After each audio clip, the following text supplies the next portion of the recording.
Thank you. Good morning, good afternoon, and good evening, ladies and gentlemen. Welcome to the second of our two webinars dealing with foreign direct investment approvals in Europe and the US. Today we turn to the United States with just a brief spotlight again on Europe. As in Europe, we see in the US lots of changes and also a higher frequency of prohibitions under CFIUS than ever. My name is Klaus Riemer. I'm a partner in the Frankfurt office of Mayer Brown, heading the firm's German corporate M&A practice. I'm very glad that my partner Timothy Keeler joins us from Washington, D.C. Tim is a partner in the Government and International Trade Group at Mayer Brown. He previously served as the Chief of Staff of the Office of the U.S. Trade Representative and as a senior official at the U.S. Treasury Department. He has worked on CFIUS issues for over 15 years and routinely advises clients on obtaining CFIUS approval for transactions. And finally, we have Associate Stefan Glasmacher from Düsseldorf, also a member of Mayer Brown's German corporate practice. Before we start, I have a quick note on technical matters. During our webinar, your audio lines are put on mute, but you are certainly welcome to use the Q&A feature to ask questions. We will then answer your questions in this webinar, if possible, or later by email or telephone following the webinar. The webinar will be recorded and the audio file will be made available to you. This session will take about 30 minutes. Well, let's get started. What is the agenda today? We will actually start with the famous Aixtron case, which was subject to FDI screenings and actually prohibitions on both sides of the Atlantic. And then we will turn to the CFIUS proceeding with an overview, considerations for CFIUS review, and recent developments. And then we will have a short spotlight on the developments in the European Union and considerations for international coordination of FDI proceedings. So let's start with the Aixtron case. Aixtron is a German-listed semiconductor and technology company that also has significant operations in the US. In 2016, the Chinese investment fund Fujian Grand Chip started a takeover of Aixtron and applied for the required clearance under the German FDI rules. In August 2016, this clearance, the relevant clearance certificate, was actually issued by the German ministry. But apparently they had overlooked something, because to everybody's surprise, only a few, I think 6 weeks later, the German ministry actually withdrew its clearance certificate, and that was based on substantial national security concerns. That was actually the end of the story for the Aixtron takeover in Germany, but there was also a parallel leg of the story in the US, because the US CFIUS proceeding was already underway. And with this, I would like to turn over to Tim, who will continue to tell the US story of the Aixtron case. Hello, good morning, and good afternoon. Thank you very much for joining our webinar today. Yes, let me pick up on the US side. The parties had also filed with CFIUS for approval, and CFIUS clearly had concerns. In an unusual fashion, which I'll explain in more detail later, the transaction went to the President of the United States, and President Obama in December of 2016 blocked the takeover, which eventually led to the transaction falling apart. Let's go to the next slide, please. As I said, this was unusual. CFIUS, in one form or another, has been around for around 40 years, but only 4 transactions have formally been blocked by the President of the United States, who is the only official that can actually block a transaction or force a divestiture after a closing. In most cases, when CFIUS tells the parties that they will not approve a transaction, the parties will usually withdraw prior to a formal blocking. Here, however, the parties did go forward, and as mentioned, there were significant U.S. assets of Aixtron that the U.S. government had very significant concerns over. When they announced the blocking, they also were very clear. It was concern over transfer of semiconductor manufacturing equipment and technology, and the intellectual property and overall know-how and body of knowledge that existed within the U.S. business. Very clearly, the U.S. and German governments were coordinating behind the scenes, and likely the U.S. government is the reason that the German government reversed its initial decision. Let's turn to the next slide. It was recently announced that CFIUS approved a second transaction, a different transaction by Aixtron with a Korean semiconductor manufacturer called Eugene Technology, involving some of the assets, although not apparently all of the assets that were in the original transaction that was blocked. This transaction, however, according to the parties' announcement, was approved. There were a few key differences, and I think they're instructive as to what the U.S. government views as risk. One, the technology was somewhat less sensitive. Two, the degree of government involvement. Eugene appears to be a private party without state backing. And three, most importantly, is South Korea a close military ally of the United States rather than China?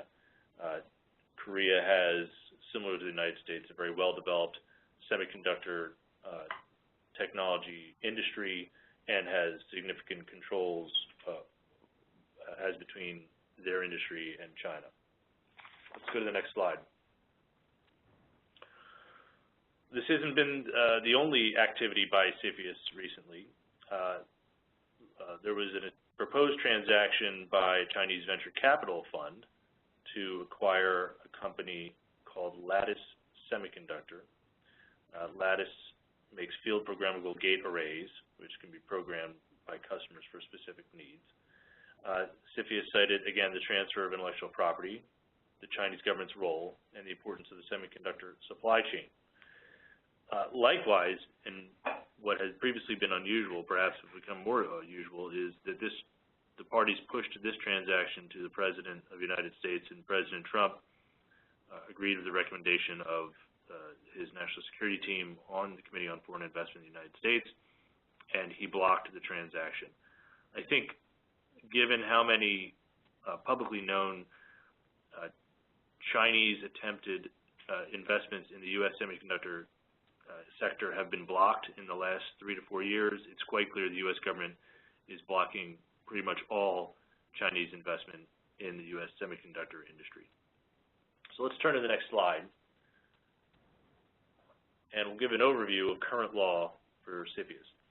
CFIUS reviews, quote-unquote, covered transactions involving potential control of a U.S. business by a foreign person. They review transactions to determine whether they pose potential national security risk to the United States. But making a filing with CFIUS is technically voluntary for the parties. However, CFIUS does have its own power to initiate a review of transactions, and the only way to get a legal guarantee that the President of the United States will not block or disturb your transaction is to make a filing. So effectively, if you have a sensitive transaction, either because of the foreign investor or because of the U.S. business, it isn't really voluntary. A prudent investor will likely file with CFIUS. The legal guarantee of a safe harbor can be two forms. One, the parties make a filing and CFIUS determines that it is not a covered transaction. And then two, CFIUS does review it and grants approval. That is, concludes there are no unresolved national security concerns. Let's go to the next slide. So what is the Committee on Foreign Investment in the United States? It is statutorily codified now. The chair is the Secretary of the Treasury. and it is what it sounds like, a committee of government agencies, that they span those who are hawkish on national security to those who are more focused on international commerce. Thus, they include the Department of Commerce, Defense, Energy, Homeland Security, Justice, the State Department, the U.S. Trade Representative, and others. Let's go to the next slide. Some key legal definitions under current law. Covered transaction is any transaction that is by or with any foreign person could result in control of a U.S. business by a foreign person. The U.S. business does not include a greenfield investment, that is, one where an investor starts from scratch, so to speak, by purchasing land, facilities, equipment, all separately. However, CFIUS tends to interpret what is a greenfield transaction quite narrowly. The next question is, what constitutes control?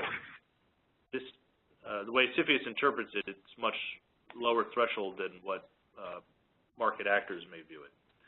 The formal definition of the regulations is the power, direct or indirect, whether or not exercised through any means, to determine, direct, or decide important matters affecting an entity.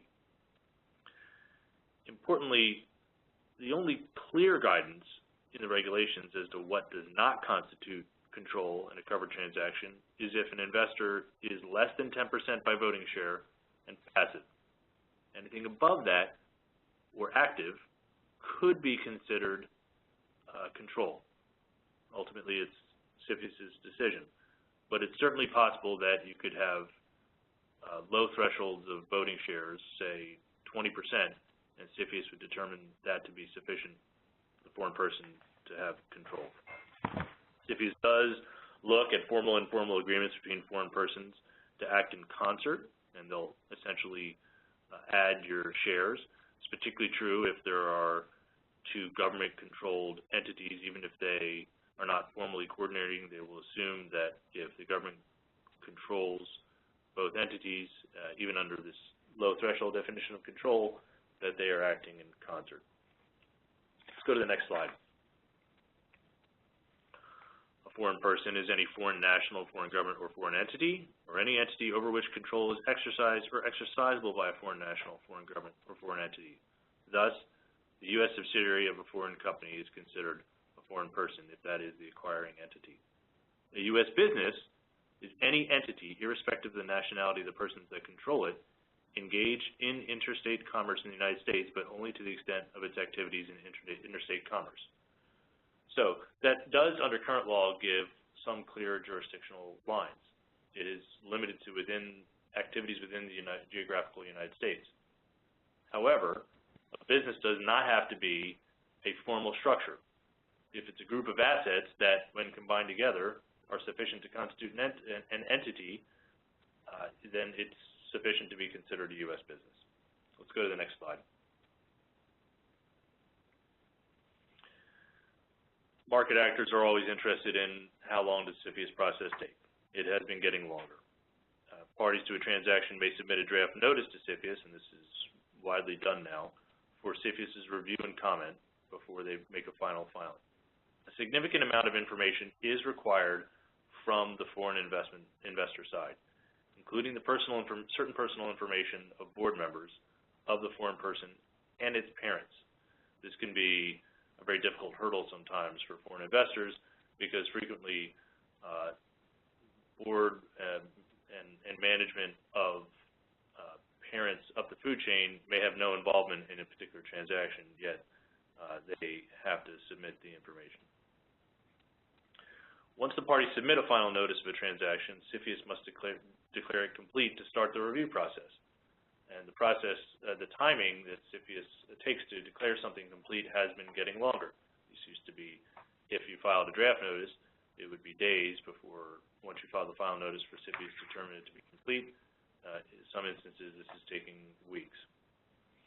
Once the clock does start, there's a 30-day review period, followed by a 45-day investigation, if necessary. Substantively, the review and the investigation period look the same to the parties. At any point, CFIUS can ask questions or request a meeting, and the parties can request a meeting. Sometimes transactions go into the investigation stage because they're sensitive and the government needs to investigate it. Sometimes there's a presumption under the law for certain transactions. For instance, if a foreign government is involved or it involves U.S. critical infrastructure. Sometimes it goes to investigation merely because the government is backed up and needs more time, although it's not necessarily that sensitive and gets quickly cleared once in the investigation stage. CFIUS and the parties may negotiate mitigation measures to address any national security concerns that the government has. But I use the word negotiate loosely. You're dealing with a government, and they are the sovereign, and if they feel certain measures are absolutely necessary or otherwise they won't approve it, they obviously have quite a bit of leverage in such a negotiation. Let's go to the next page. General considerations for CFIUS review that are listed in the statute include the effects of a transaction on domestic production needed for national defense, effects on U.S. technological leadership, national security-related effects on U.S. critical technologies, effects on U.S. critical infrastructure, sales of military goods, equipment, technology to countries that present concerns, potential control of U.S. business by a foreign government, and a foreign country's adherence to non-proliferation regimes. Let's go to the next slide. CFIUS gives transactions in some areas much closer scrutiny than others. Areas of particular sensitivity include when the foreign investor is from certain foreign countries. I've mentioned China, but also Russia and Middle Eastern countries raise concerns for the United States. And then also sensitive technologies or sector. So government contractors, telecommunications, semiconductors, companies that possess personally identifiable information of U.S. citizens, or companies located near military facilities and energy-related assets. Let's go to the next slide. We've just finished current law, but let's talk about some possible changes to CFIUS. Recently, there was a bill introduced to make changes called the Foreign Investment Risk Review and Modernization Act. It was introduced by Senator John Cornyn, who's the #2 Senate Republican, and a bipartisan group of members of Congress in both the Senate and the House. So it has a lot of significant backing. It's intended to focus on efforts by countries to acquire leading technologies. It does not mention China specifically, but it's clearly aimed at China's efforts to invest in, as a venture startup investor in technology companies, and also to get at what are perceived as Chinese investors' attempts to evade or avoid CFIUS jurisdiction. It would broaden CFIUS's authority to allow it to examine additional types of transactions, but greenfield investments are still exempted. Let's go to the next page. So what they define as what would be considered covered transactions that is different from current law: a purchase or lease by a foreign person of private or public real estate that's located in the United States in close proximity to U.S. military installation or other sensitive government facility, and it meets additional criteria that CFIUS will prescribe through regulation. Any other non-passive investment by a foreign person in any U.S. critical technology company or U.S. critical infrastructure company. What that means is the investment could be relatively small, less than what they would consider controlling under current law, which is already a low threshold. But if it's non-passive, i.e. you get one board seat or you get access to non-public information, if it's one of these types of companies, critical technology or critical infrastructure, then it'll be considered a covered transaction. Any change in the rights of a foreign person that ends up being a type of investment like the one I just described. And another dramatic increase in CFIUS's jurisdiction would be the contribution by a U.S. critical technology company, other than through an ordinary customer relationship, of both intellectual property and associated support to a foreign person through any type of arrangement, such as a joint venture outside of the United States. So this would extend CFIUS's reach to transactions and investments that actually don't take place in the United States. I think there's a view that there have been attempts by Chinese investors to essentially license intellectual property from U.S. rights holders and garner the associated services to support it by having it being contributed to joint ventures in China or elsewhere, and affecting what would be the same result as if they had just bought the company outright. Under current law, this would not be a covered transaction by CFIUS because it's not the gaining control of a U.S. business. It's a foreign business, in fact. It would be subject to export controls, but I think what the members of Congress have been saying is they're concerned that there's sensitive technology that is not captured by current export controls, and this is a way for CFIUS to review those transactions. Let's go to the next page. Some other changes in the bill would allow for short voluntary declarations. This does have the possibility of being investor-friendly if it will allow parties to get certainty that a transaction is not a covered transaction without having to make a formal, full, and robust filing with all the information requirements that I mentioned earlier. Let's go to the next slide, and I'll turn it back over to my colleagues in Europe. Thanks, Tim. So now we would like to shed some light on the FDI screening procedures in the EU. During our first session of the webinar series, we discussed the national and the EU screening mechanisms in detail. Today we would like to focus on the cooperation procedures and links to CFIUS that might exist. The national screening procedures in the EU, for example, the German foreign trade law, do not include any formal information exchange procedures with EU or non-EU countries. But as we have seen in the Aixtron case, as Klaus and Tim pointed out earlier, an informal coordination mechanism between EU member states and allied nations is already in place. The competent authorities make an autonomous decision. However, this decision is increasingly based on shared information, for example, by the intelligence agencies. In our first session of the webinar series, we've discussed the recent EU proposal establishing a framework for screening for foreign direct investments into the European Union. One of its pillars is the EU-wide cooperation mechanism. Such a mechanism will require significantly more coordination between the competent authorities in the EU. The proposal also includes quotes, as shown here on the slides, discussing the opportunity of cooperation with third countries, for example, the United States. So what we see now as an informal process may be upgraded to a formal cooperation mechanism also with non-EU countries. Within an M&A process, this may lead to confidentiality risks, and will also have effects on the timing of such processes. Next slide, please. According to the European Commission, the EU proposal will provide for a formal cooperation mechanism between the EU member states, and on the different levels of such mechanism, we see the possibility for informal or formal influence by allied nations on these different stages.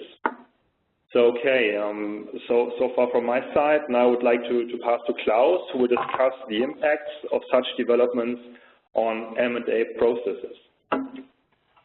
Yeah, thank you, Stefan. I think it's clear that this all means that parties need to consider the relevant FDI approval requirements in their deal planning. And of course, there are various options. First, I mean, it needs to be checked if the FDI approval is applicable at all. One other question might arise if a carve-out of certain parts of a target can actually be helpful under the FDI limitations. And of course, the timing is significantly affected by the FDI regimes. Of course, it's recommendable to make consistent notifications, consistent filings. And this holds true for FDI filings on the one hand, and merger control submissions on the other hand, because these authorities tend to exchange information. And it also holds true for the potentially various FDI submissions on a global basis. So filings in the US should be consistent with filings in Europe or with various other countries. Also, in order to avoid surprises, like in the Aixtron case that we reported earlier. In spite of the EU initiative and the already existing informal exchange of information and coordination, until now in Europe, the national authorities, the member states are calling the shots with respect to FDI approval. So they evaluate the term public security and order, and therefore we still have to look at the national level. We have in the EU various different screening mechanisms. Actually, not every EU member state does have an FDI regime. Only 12 member states currently exercise an FDI review. We have seen in our first webinar that aspects of reciprocity and state ownership are getting more and more important. And there's more and more a focus on certain industries which are usually called critical infrastructures. And that brings us to the overview on the next page, where we have tried to summarize in which jurisdictions certain businesses are regarded as or can be regarded as critical infrastructures. So we compare the US, Germany, and France, and you will see that there is a significant overlap. So we think that this overlap is also going to increase in the future. With this, let me please turn again to Tim, who will draw some final conclusions on the CFIUS review in the United States. Thank you, Klaus. The Trump administration has obviously had a big change in policies on the international economic front in a lot of areas. CFIUS has not been one of them because previous administrations had been continually getting more strict in their CFIUS reviews, particularly towards the end of the Obama administration. However, the direction is continued to be the same. The Trump administration, with respect to major China investments, there's a number of them that are pending, and according to public filings, they have been withdrawing and refiling in order to gain more time. This could be a new strategy by the Trump administration to actually delay or hope the parties walk away. It could be that they're just trying to get staffed up with their political officials, but clearly it is getting more difficult for certain types of transactions, and there's a broader net of transactions for which investors should look carefully and closely about whether to file with CFIUS for the transaction. Okay, thank you, Tim. So, as in our first session 2 weeks ago, we have learned again today that there are potentially new hurdles for FDI approvals in the US as in Europe. We think, however, that in many cases these hurdles can be dealt with. Always, additional intelligence, time, and effort will be required for planning, preparing, and obtaining a positive FDI, be it CFIUS or be it an FDI approval in Europe or elsewhere. This now brings us to the end of the webinar. Thank you for your attention and your patience. If you have asked a question using the tool, we will contact you as soon as possible. We are at your disposal with our expertise on CFIUS and FDI approvals in the US and in Europe. Feel free to give us a call or write an email. As mentioned, you will receive a follow-up link to our homepage where you can retrieve the presentation and audio file. Thank you again for your participation and have a good day.